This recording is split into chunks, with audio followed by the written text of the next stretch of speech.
Сәлем достар, қалдарыңыз қалай? Бүгін мен сіздерге ұртоқпақ ертегісін айтып беремін. Баяғы бір заманда шал мен кемпір болыпты. Олар кедей болғандықтан тұзақ құрып нанын тауып жейді екен. Бір күні тұзақтарына қаз түсіп қалыпты. Шал қазды алып үйіне кірейін десе, қаз оған: "Мені жіберші, мен сенің қалаған затыңды орындаймын, тек бір жылдан кейін менің ауылыма кел" деді. Сөйтіп оны жібере салады шал. Үйіне келіп кемпіріне мән-жайды айтады. Кемпір оған сенбей: "Мүмкін ол бір жылдан кейін сенің арманыңды орындамаса не істейсің?" деді. Шал оған сенбей бір жылдан кейін жолға шығады. Жолда келе жатса, жайылып жүрген түйелерді көреді. "Бұл кімнің түйесі?" деп сұрайды.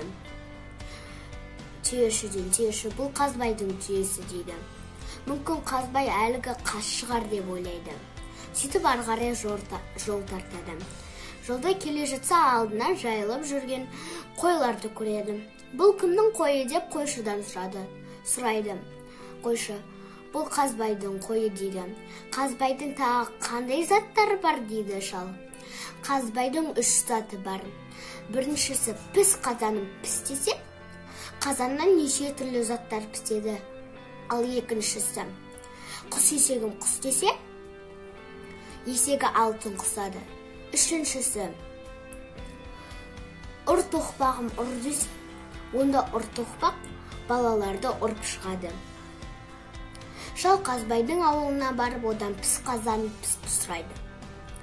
Ол піс қазанын пісті алып, жолда келе жатса, балалар: "Ата, жүріңіз шайға" дейді. Шал үйіне кірмес бұрын балаларға айтады: "Шырақтарым, піс қазанын пістемеңдер" дейді. Балалар оның айтқанын қалай тыңдайды? Үйге кірген соң піс қазанын пістеп бәрі шулайды.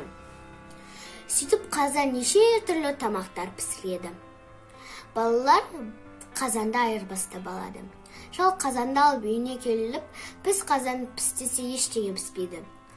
Оны Қазбайға апарады. Қазбайға былай депті: "Қазбай, мен мынаған піс қазанын пістесем ештеңе піспейді" дейді. Қазбай оған: "Піс қазанын пістеп көреді, ештеңе піспейді". Сөйтіп ол құс есегін құстап жолда келе жатады. Жолда келе жатып, балалар оған: "Ата, жүріңіз шай ішеміз" дейді. Сөйтіп үйлеріне кірмес бұрын шал: "Балалар, құс есегін құс демеңдер" дейді да үйге кіріп кетеді. Балалар үйге кірген соң құс есегін құс дейді. Ал есек неше түрлі алтын құсады. Балалар оны айырбастап алады. Сөйтіп шал есекті алып үйіне барып, құс есегін құс десе, есек ештеңе құспайды. Оны Қазбайға апарады. Сөйтіп сол есектің орнына ұртоқпағым ұрды алады. Ұртоқпағым ұрды алып келе жатса, алдынан ойнап жүрген балалар шығады да: "Ата, жүріңіз шай ішеңіз" дейді. Атасы үйге кірмей тұрып: "Балалар, ұртоқпағым ұр демеңдер" дейді. Сөйтіп үйге кіріп кетеді. Балалар: "Ұртоқпағым ұр" деп шулайды. Ұртоқпақ сол балаларды ұрып шығады. Шал оны көреді. Балалар: "Мына ұртоқпақты тоқтатшы.